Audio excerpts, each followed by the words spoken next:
Abraham Fripong, 10 Petar Voj na današnjoj utakmici sa brojem 87 Nemanja Supić, 2 Bojan Đorđević, 3 Radoš Protić, 4 Emir Lutinac, 8 Ivan Obrovac, 11 Nemanja Vidaković, 14 Admir Kecap, 20 Dejan Rusmir, 33 Nino Pekarić, 77 Mladen Lazarević.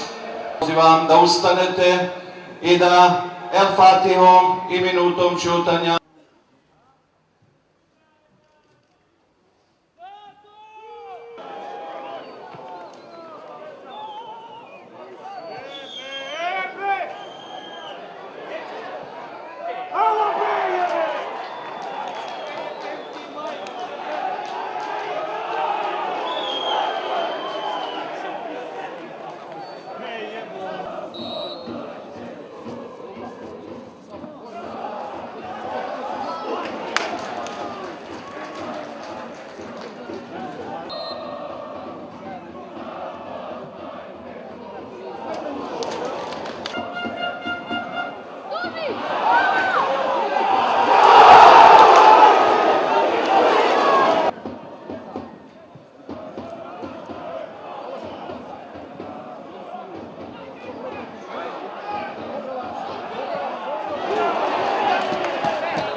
Chodźcie!